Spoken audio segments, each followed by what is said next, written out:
I greet you with Jesus' joy, for it is in him that I live, breathe, move, and have my very being. You have tapped into the Unboxed on Purpose podcast today, and I believe you did it on purpose. We are a podcast created for Favored by the Father Ministries. I am Barbara Arlene Fields Brehon, your host. Our featured guests share experiences that lead to stepping out of comfort zones to become unboxed. We share experiences that lead to the fulfillment of purpose, and I pray that each episode will help our audience to access, get in touch with your real self, your authentic destiny. Our distinguished guest today is Karol Brown. She is a retired nutritionist and health educator. Hello. Hi there. She is also a workshop leader, public speaker, and author. Topics include self-love and self-care. Karol V. Brown, I think I got the middle initial right, is president of Brown Tones Productions. Coach Karol has authored 2 books on Harriet Tubman. Thus, you can understand the episode title, The Harriet Tubman Way to Self-Love. I want to tell you that she did an outstanding TED Talk in June 2024. Oh, yes, same year, only a few months ago. You can visit a particular link that will scroll across the screen to view the entire footage. TED Talk. Karol, thank you so much for sharing yourself with us. Well, thank you, Barbara. I'm so pleased to be able to spend some time with you. And I hope that I find some information that inspires your audience to love themselves. That's my whole concept, self-love. I believe that you will from the conversations that you and I have had. I'm just tickled that this is getting ready to happen. I think that you're joining us all the way from the West Coast. I'm on the East Coast of the U.S., and aren't you all the way on the West Coast? Right, in the Seattle, Washington area, Northwest.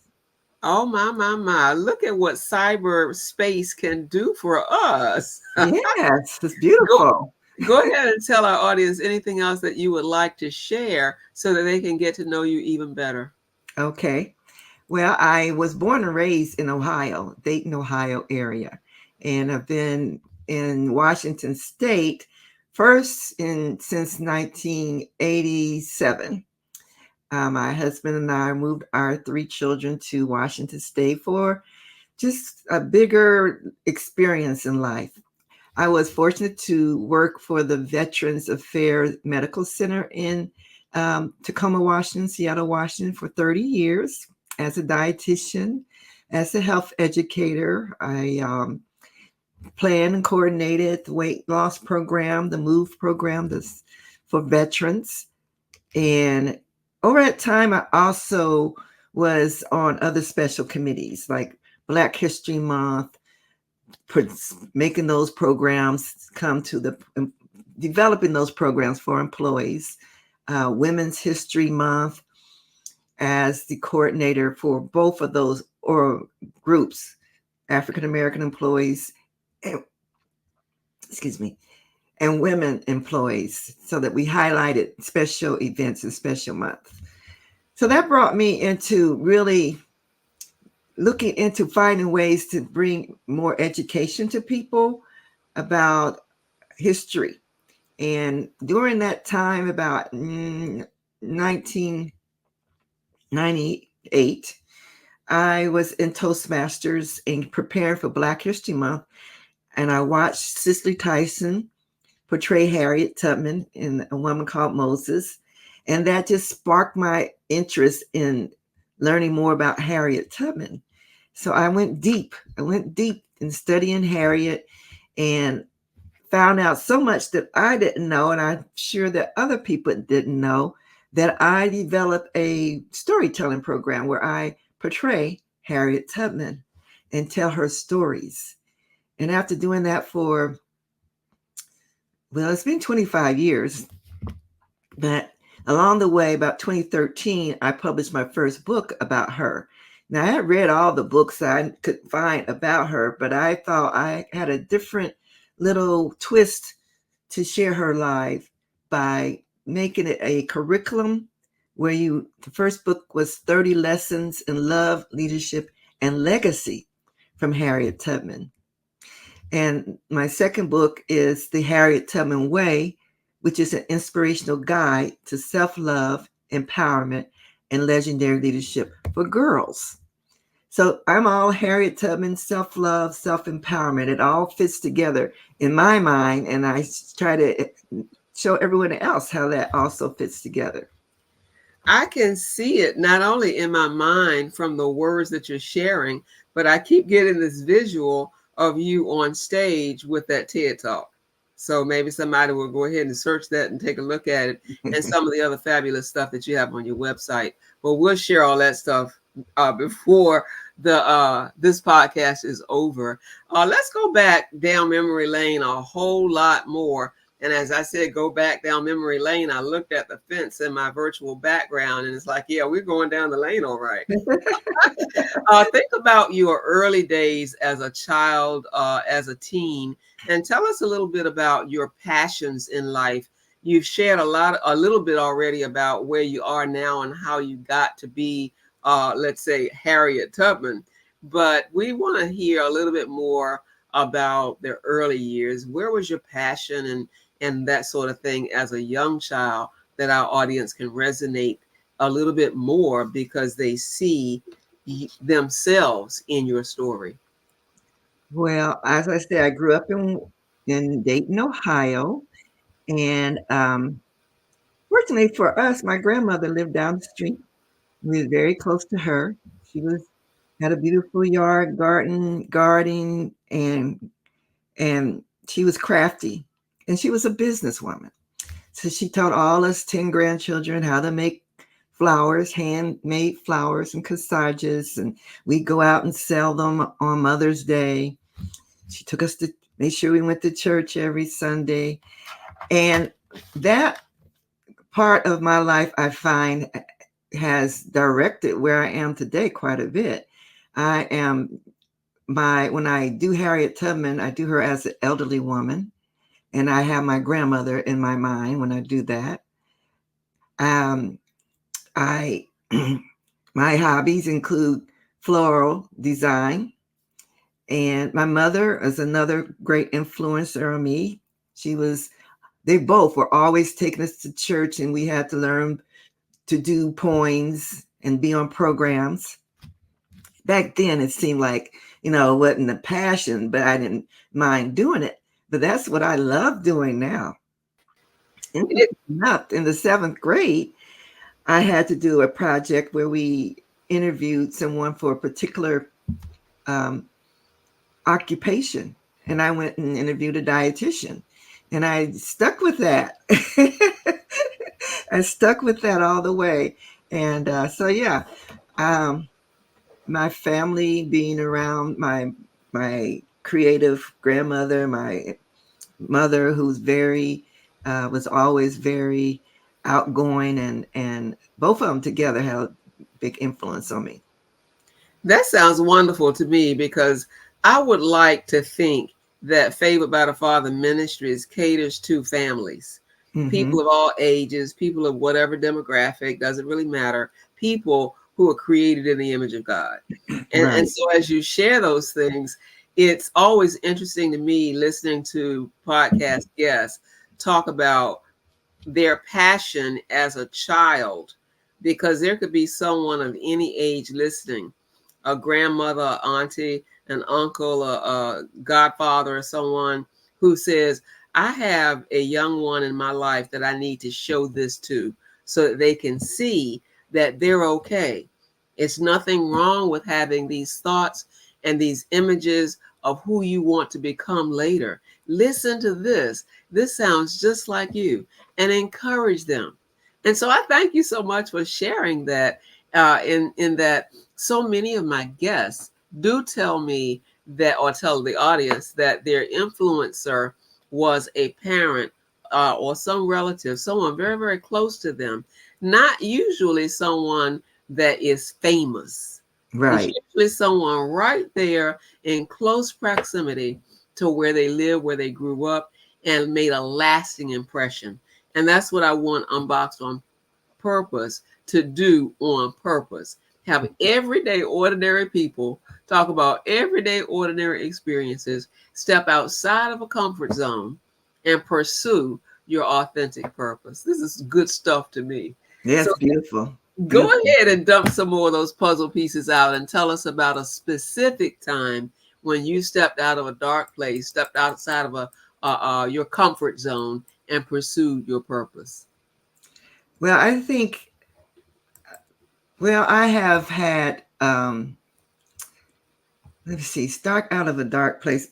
I'm trying to think back because my most recent dark place was more current than my childhood was pretty good. I was active in things and cheerleader in high school and just had plenty of fun and married my childhood sweetheart. And but my most darkest time is where my TED talk would be actually given that information. It was just in the last part of my marriage that I ended up, my husband, after being married for 46 years, I think really some medical issues he had developed um, changed his personality and he became um, abusive. So that was my darkest part of my life, having to deal living in a abusive domestic violence situation, which I did for 6 years. You know, just like you hear very frequently how we may leave a situation and come back. Well, I struggle with that. After all, it wasn't my normal experience with my husband, and you always hope that this would end, you know, but it didn't. So I had to find my strength from within. There was some prayers in the night that told me, get out of there, get out that house. And so I did. This was like in 2022. And after leaving that situation, I'm now in a very happy place. I was able to regain my joy. And that's when I was able to write this second book, because being able to find my joy, which I try to explain to people, and one of my audiences are women who have come out of certain situations similar to this, that you need to find your joy and you go inside to do that. You have to first get away out of that experience and be able to spend some time to find out who you are, find your authentic self, and go back to that person. And that's where the joy lies, your guidance for where you should be in life, and to help you do what you have dreamed of and maybe put aside or wasn't able to. This book I wrote, and I have it here, was on my mind for years before I was able to do it. And I wasn't able to do it until I left that situation. Because how could I teach anyone else self love if I was living in a situation where I wasn't practicing self love? Because if you're letting someone abuse you, you're not practicing self love yourself. Because self love is all about taking care of yourself, treating yourself well, being respected, and know you're worthy of all the respect and love from others. If you're not having that, then you're not in the space that you could be to have a happier life. That's what I had to discover for my own. When you discovered it, that seems like a step. But then somewhere you decided, I'm going to take another step. Yes. Could you tell us a little bit about the next step?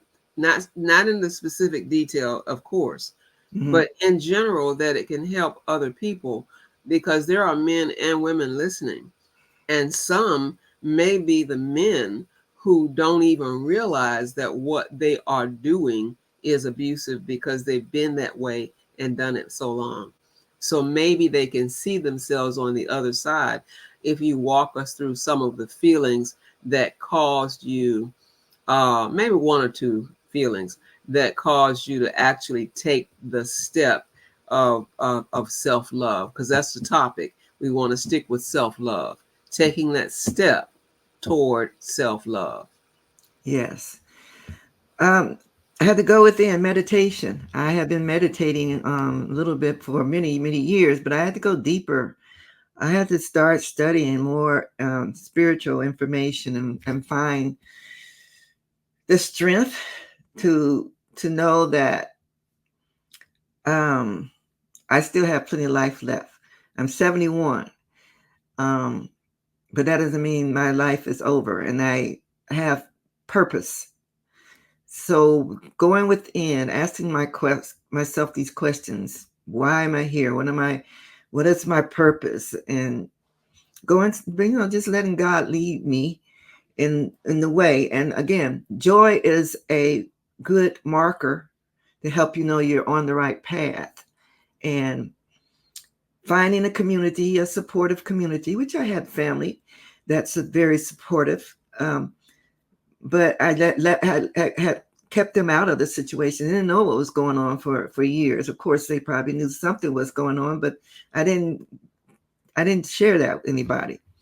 I did also have some outside assistance with counseling, not just particular counseling, but I work with some spiritual counselors that helped me find my strength and myself again. It's all within.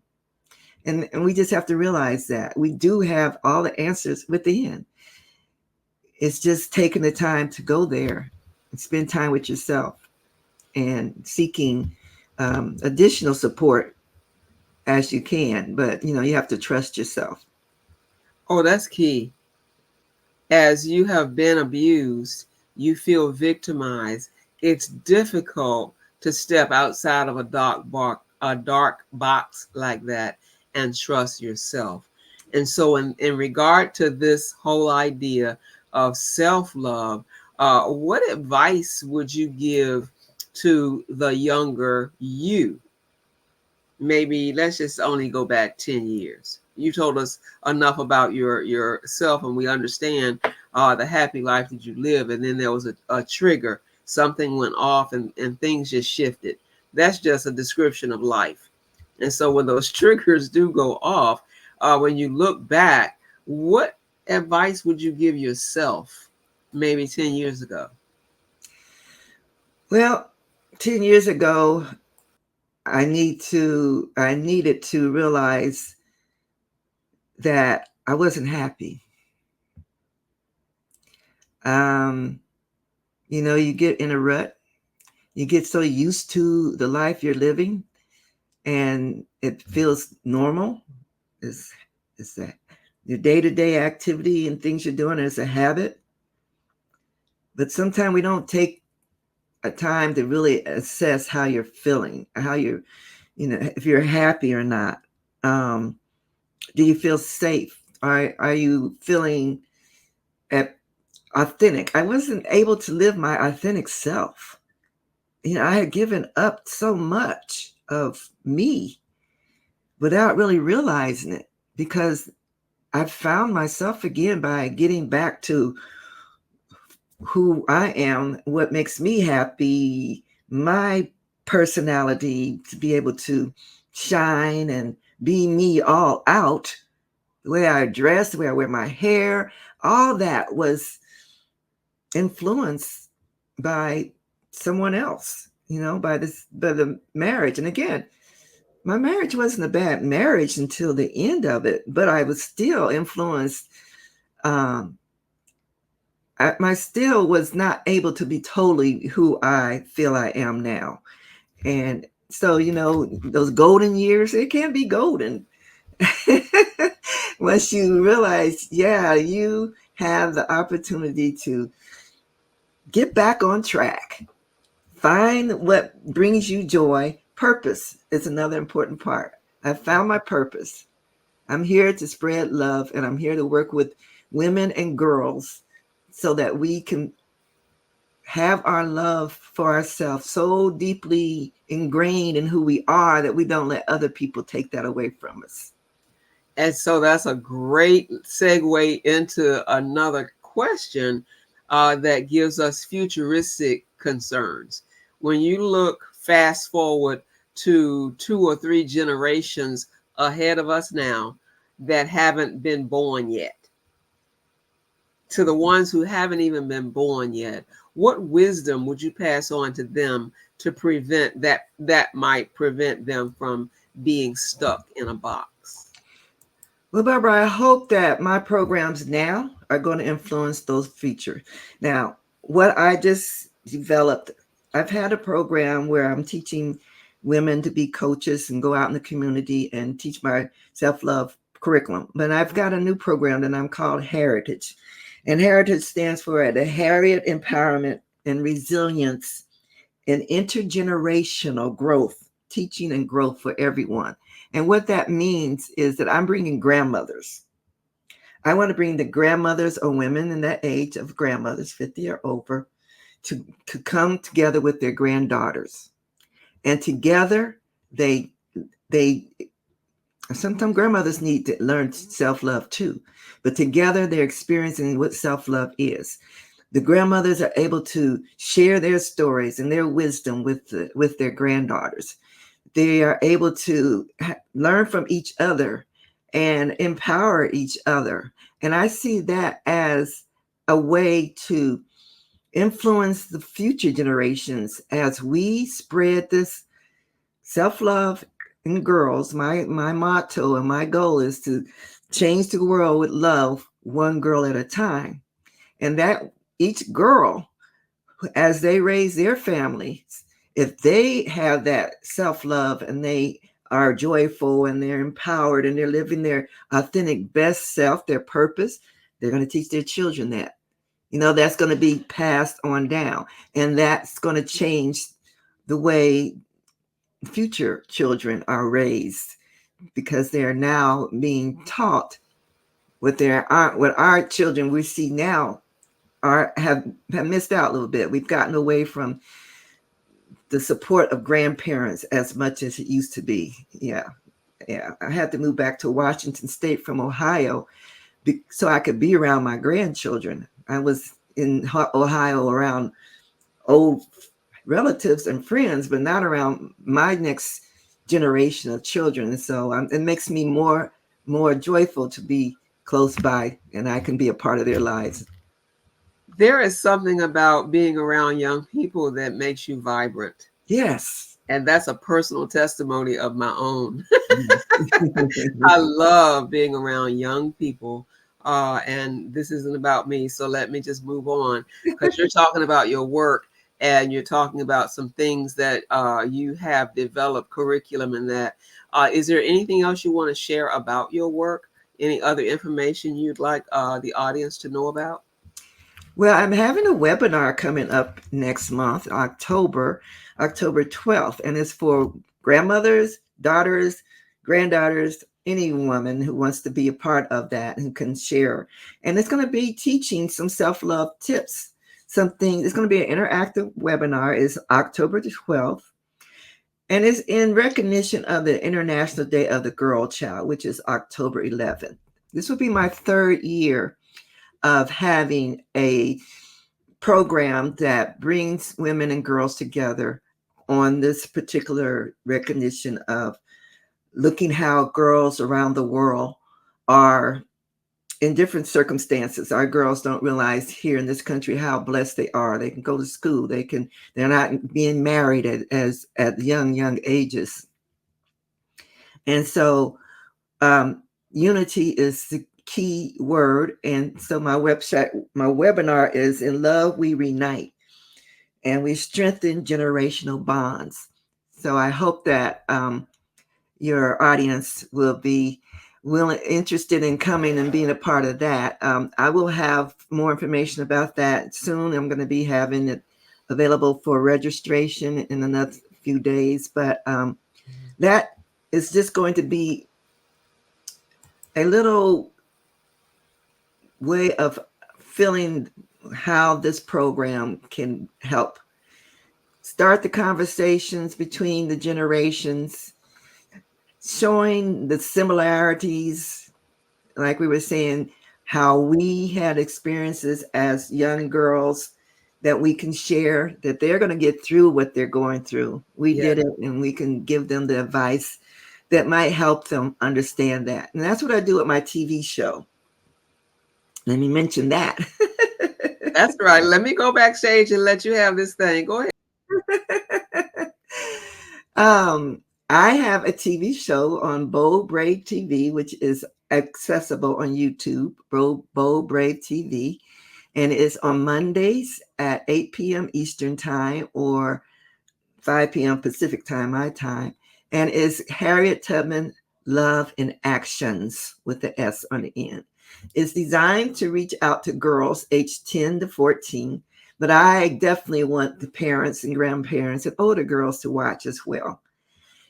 And in that program, I talk about the different stories in the books. We have lessons like yesterday, well, this Monday, we had a lesson on envision your future. No, let me say that again. This week's lesson was envision a new world. I use Harriet Tubman's story to say that she, as a young slave girl, believed that she could be free, that she was worthy of being free. She envisioned herself being free, and she reached that goal. So I had someone, Zara Mahone, that talked about the how we draw things to us, you know, the law of attraction. She gave us some great tips. And so I want to give our girls wisdom in bite-sized pieces, give it from the Harriet Tubman perspective. And each chapter in my book has an African American woman who is quoted. So we talk about that person as well. We get a new word to remember. Envision was the word for this week.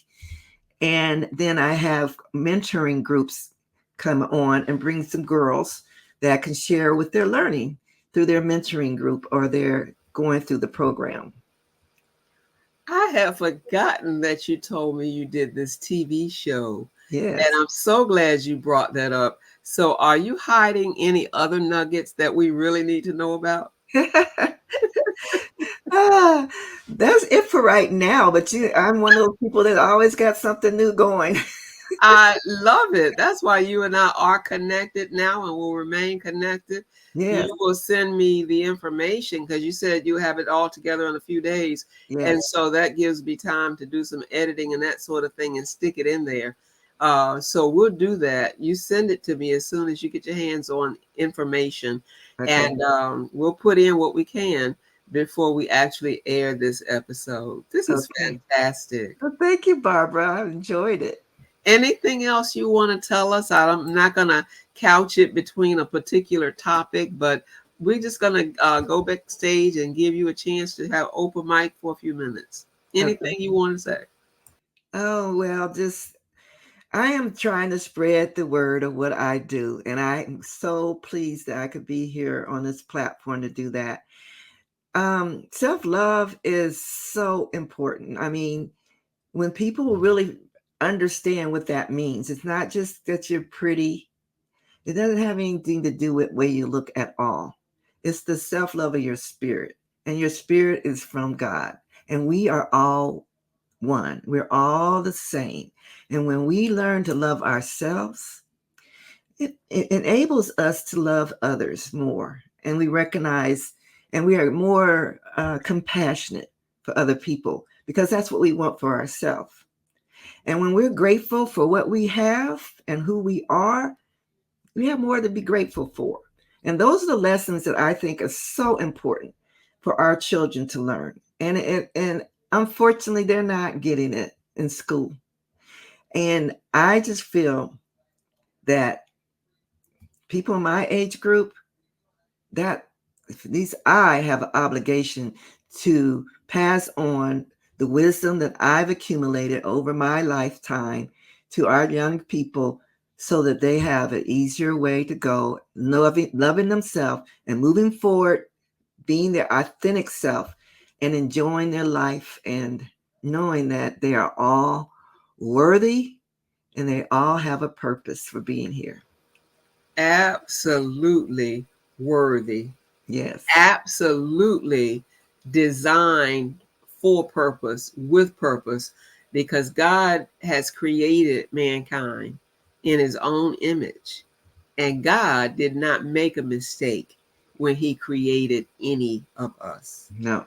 And so I celebrate that individuality. I celebrate that authenticity.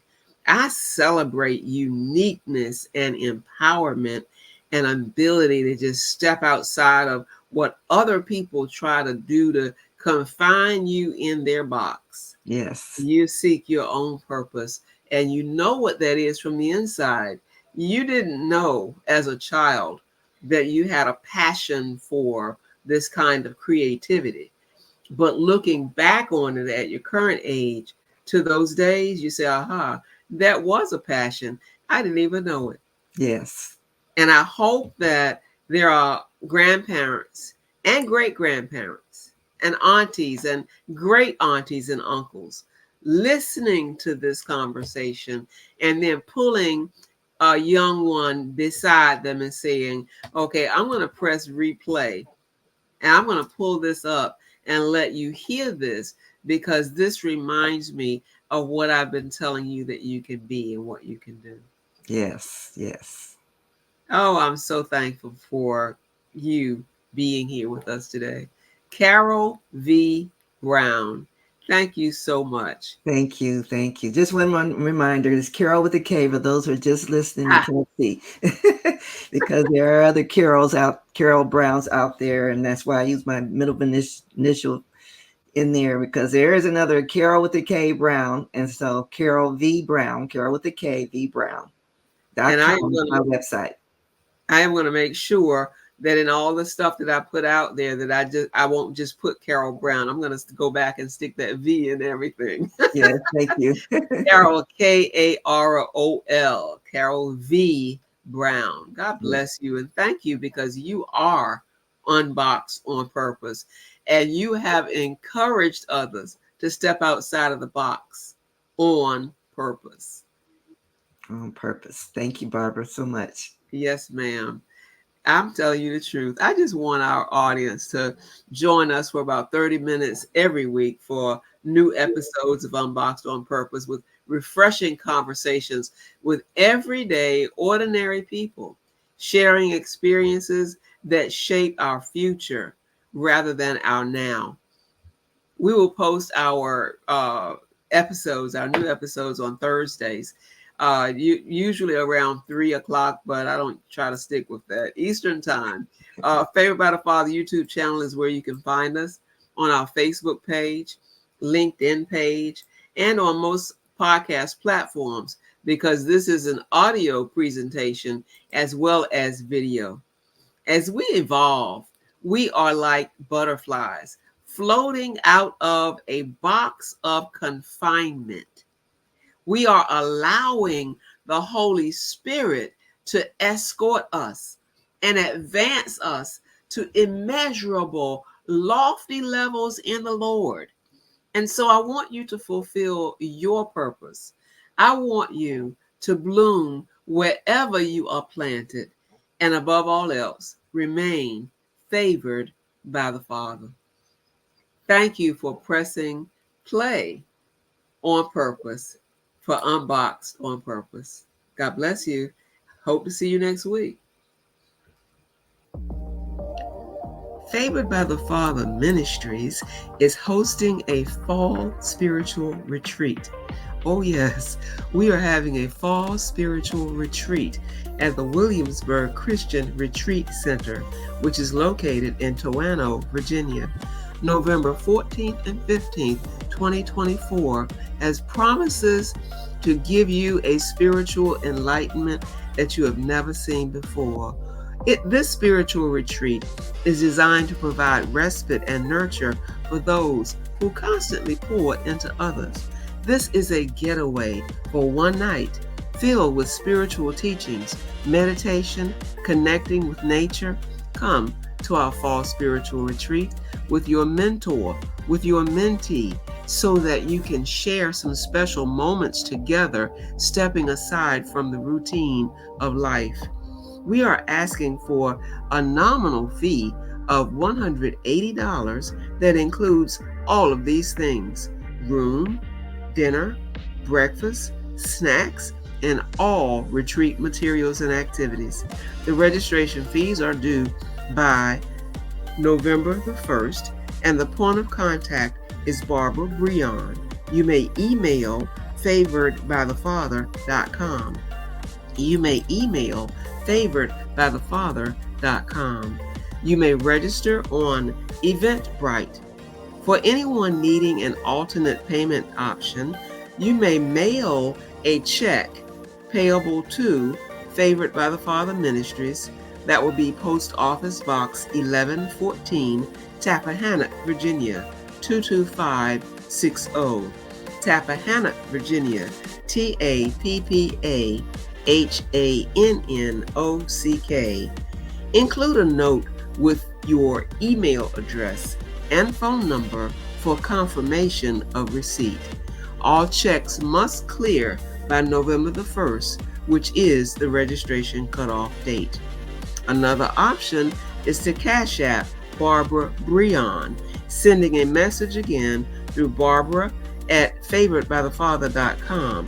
Our email address is Barbara@favoredbythefather.com. You may find us on Facebook or LinkedIn, and you can send your messages to us if you have questions. We are looking forward to an inspirational experience at our fall spiritual retreat, tucked away behind luscious trees that show the magnificent splendor of God's creation. Come, join us there for our fall spiritual retreat, November 14th and 15th, 2024. Join us. You won't be disappointed, because this is designed with you in mind. Remain favored by the Father.